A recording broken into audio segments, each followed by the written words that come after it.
এই গল্পটা আমার নিজের জীবন থেকে নেওয়া। সত্যি বলতে আজও যখন ভাবি তখন নিজের প্রতিই কেমন যেন ঘৃণা হয়। একটা সম্পর্ক যার না ছিল কোনো সামাজিক মর্যাদা, না ছিল কোনো বৈধতা, অথচ সেটাই আমার জীবনের সবচেয়ে বড় সত্যি হয়েছিল একটা লম্বা সময় ধরে। এটা সেই সব মানুষদের গল্প যারা বাইরে থেকে একদম স্বাভাবিক, কিন্তু তাদের ভেতরে লুকিয়ে থাকে একরাশ জটিলতা আর চাপা উত্তেজনা। আমি গল্পের মূল চরিত্র নই, আমি এই গল্পটা বলছি আমার এক পরিচিত মানুষের জীবন থেকে নেওয়া এই ঘটনা। আপনারা ধরে নিতে পারেন আমার নাম নন্দিনী, কিন্তু ধরুন এটা আরেকজনের গল্প যার নামও ছিল নন্দিনী। সুব্রত বাবুর দ্বিতীয় স্ত্রী হয়ে যখন নন্দিনী এই বাড়িতে এসেছিল তখন তার বয়স সবে ২২। সুব্রত বাবু ছিলেন ৪৫-এর কোঠায়। নন্দিনী দেখতে খুব সুন্দরী ছিল, শান্ত স্বভাবের। কিন্তু এই বিয়েটা শুধুমাত্র একটা অভাব পূরণ করার জন্য হয়েছিল। সুব্রত বাবুর একজন সঙ্গীর অভাব আর তার ছেলে অর্ণবের, যাকে আপনারা যুবক ধরে নিতে পারেন, একজন দেখাশোনা করার লোকের অভাব। অর্ণবের বয়স তখন ১৯, সদ্য কলেজে ঢুকেছে। তার আসল মা নেই, তিনি বছরখানেক আগে মারা গেছেন। অর্ণব বরাবরই শান্ত ছেলে, চুপচাপ থাকে, নিজের জগৎ নিয়ে ব্যস্ত।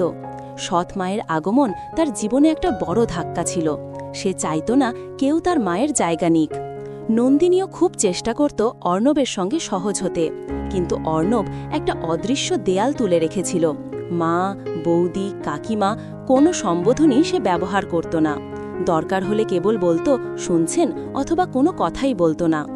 আসলে সুব্রত বাবু ব্যবসার কাজে প্রায় বাইরে থাকতেন। হয়তো মাসের ১৫ দিন তিনি বাড়িতেই নেই। বাড়িতে তখন নন্দিনী আর অর্ণব। বিশাল বাড়ি, কিন্তু একদম শুনশান। এই নিস্তব্ধতাটাই ধীরে ধীরে তাদের সম্পর্কের জটিলতা বাড়িয়ে তুলছিল। প্রথম সমস্যাটা ছিল একাকিত্ব। সুব্রতবাবুর অনুপস্থিতিতে নন্দিনীর জীবনটা হয়ে গিয়েছিল একটা সোনার খাঁচার মতো। নতুন বউ, স্বামী কাছে নেই, তার মনের গভীরে চাপা পড়ে থাকা একাকিত্ব দিনে দিনে তাকে গ্রাস করছিল। অন্যদিকে অর্ণব, মা চলে যাওয়ার পর বাবার নতুন বিয়ে, তার উপর বাবার অনুপস্থিতি।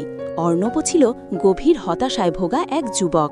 একদিন রাতে সুব্রতবাবু ব্যবসার কাজে বাইরে। রাত তখন প্রায় ১:৩০।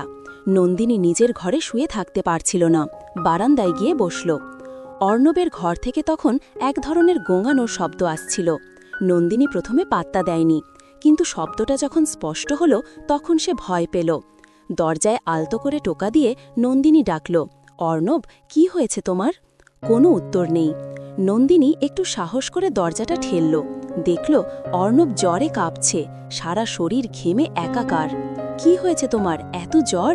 নন্দিনী ওর কপালে হাত দিয়ে আঁতকে উঠল। তাপমাত্রা ভীষণ বেশি। অর্ণব চোখ খুলে নন্দিনীকে দেখেও যেন দেখতে পেল না, শুধু ভাঙা গলায় বলল, মা, আমার খুব কষ্ট হচ্ছে। অর্ণবের মুখ থেকে মা শব্দটি শুনে নন্দিনীর মনে কি যে হলো সে নিজেই জানে না। হয়তো তার ভেতরে থাকা মাতৃত্বের আকাঙ্ক্ষাটাই জেগে উঠল। সে দ্রুত গিয়ে ওষুধ আর জল আনল। সমস্ত রাত সে অর্ণবের পাশে বসে রইল, বারবার মাথায় জলপট্টি দিল। ভোরবেলায় যখন অর্ণবের জ্বর নামল সে ঘুমিয়ে পড়ল। নন্দিনী তখন অর্ণবের কপালে খুব আলতো করে একটা চুমু খেল, একেবারে মায়ের মতোই। অর্ণব তখনও ঘুমে আচ্ছন্ন। সেই দিন সেই মুহূর্তে তাদের মধ্যেকার দেয়ালটা যেন সামান্য হলেও ভেঙে গিয়েছিল। অর্ণব সুস্থ হওয়ার পর তার ব্যবহারে একটা পরিবর্তন এলো। সে নন্দিনীকে এড়িয়ে চলত না, বরং তার দিকে তাকিয়ে থাকত। এই তাকিয়ে থাকাটা নন্দিনীর নজরে এলেও সে প্রথমে পাত্তা দেয়নি। সে মনে করেছ এটা কৃতজ্ঞতার দৃষ্টি। কিন্তু অর্ণবের দৃষ্টিতে কেবল কৃতজ্ঞতা ছিল না। নন্দিনী দেখতে খুব সুন্দরী ছিল, আর তার বয়সও অর্ণবের থেকে খুব বেশি ছিল না। নন্দিনী শাড়ি বা সাধারণ সালোয়ার কামিজ পরলেও তার শরীরের ভাঁজগুলো এমন ছিল যা একজন যুবকের মনে সহজে দোলা দিত। একদিন সকালে নন্দিনী রান্নাঘরে কাজ করছিল। সে তখন রান্নাঘরের মেঝেতে বসে সবজি কাটছিল। অর্ণব চা নিতে রান্নাঘরে আসে। সে দরজার কাছে দাঁড়িয়ে নন্দিনীর দিকে তাকিয়ে রইল।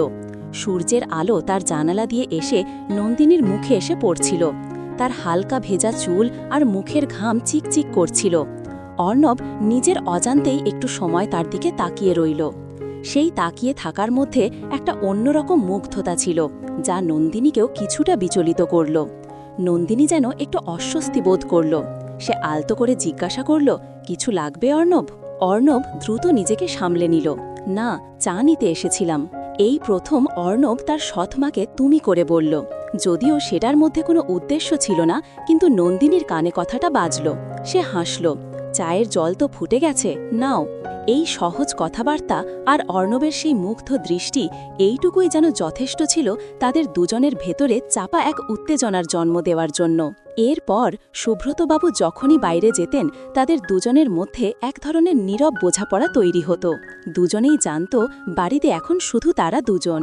একদিন বিকেলে নন্দিনী তার ঘরে বসে ল্যাপটপে সিনেমা দেখছিল।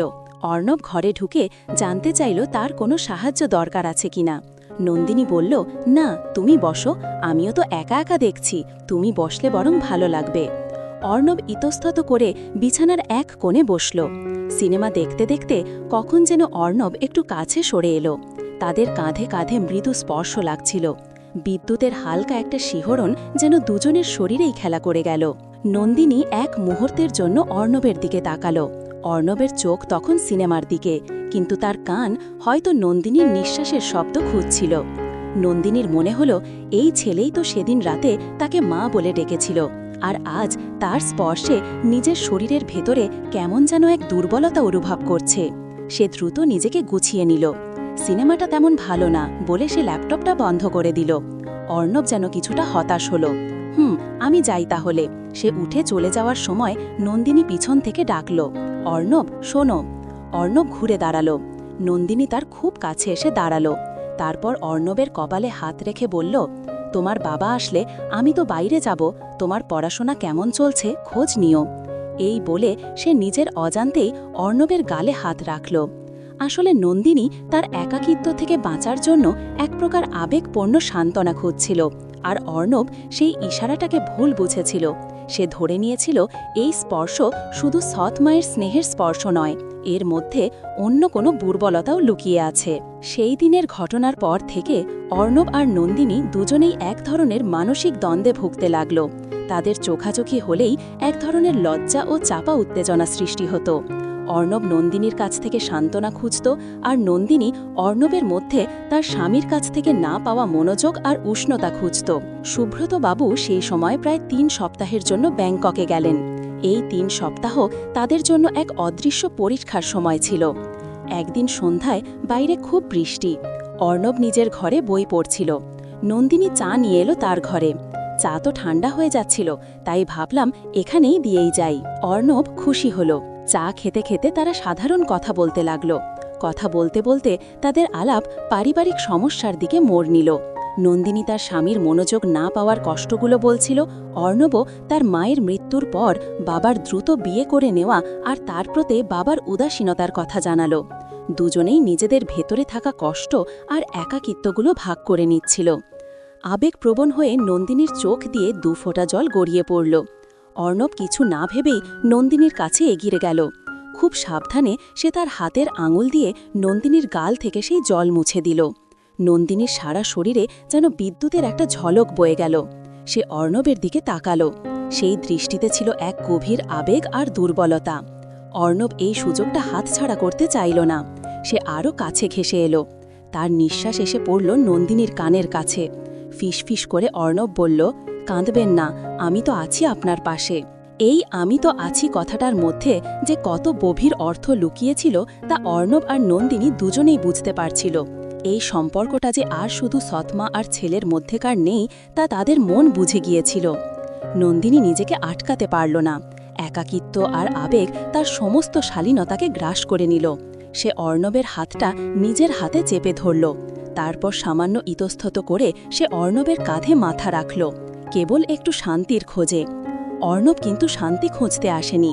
তার শরীরের ভেতরে তখন এক তীব্র উত্তেজনা ঢেউ তুলছিল। সে বুঝতে পারল এটা তার জন্য একটা সবুজ সংকেত। অর্ণব আস্তে করে নিজের হাত নন্দিনীর কোমরের কাছে নিয়ে গেল। সে খুব সাবধানে আলতো করে নন্দিনীকে নিজের শরীরের দিকে টেনে নিল। তাদের শরীর একে অপরের খুব কাছে এলো। অর্ণব তখন আর নিজেকে ধরে রাখতে পারল না। সে নন্দিনীর কপালে, তারপর তার চোখে চুমু খেল। নন্দিনী চোখ বন্ধ করে নিল। তার ভেতরের সমস্ত নিষেধ যেন ভেঙে গেল। এই অবৈধ সম্পর্কে কোনো সামাজিক মর্যাদা নেই, কোনো ভবিষ্যৎ নেই, কিন্তু এই মুহূর্তে এই একাকী ঘরে এই স্পর্শের মধ্যে সে এক অপ্রত্যাশিত আশ্রয় খুঁজছিল। অর্ণব বুঝতে পারল তার সৎ মায়ের নীরব সম্মতি আছে। সে সাহস পেল। সে তখন তার হাত নন্দিনীর বুকে রাখল। শাড়ির আঁচলের আড়াল ভেদ করে সেই স্পর্শ যেন নন্দিনীর ভেতরে এক অজানা শিহরণ জাগাল। নন্দিনী তখন অর্ণবকে আরও শক্ত করে জড়িয়ে ধরল। তারা দুজনেই যেন এক নিষিদ্ধ পথে পা রাখল, যেখান থেকে ফিরে আসার কোনো উপায় ছিল না। সেই রাতে সেই বৃষ্টির মধ্যে তাদের সম্পর্ক এক নতুন গভীরতায় পৌঁছাল। শারীরিক স্পর্শ, ফিসফিস করে বলা গোপন কথা আর গভীর আবেগ সব মিলিয়ে এক অবৈধ ও গোপন সম্পর্ক তৈরি হল। এরপর সুব্রতবাবু যতদিন বাইরে থাকলেন তাদের দিনগুলো কাটছিল এক গভীর গোপনতার আড়ালে। দিনের বেলা তারা একদম সাধারণ সৎমা ছেলের মতো আচরণ করত, কিন্তু রাতের নীরবতা তাদের জন্য ছিল এক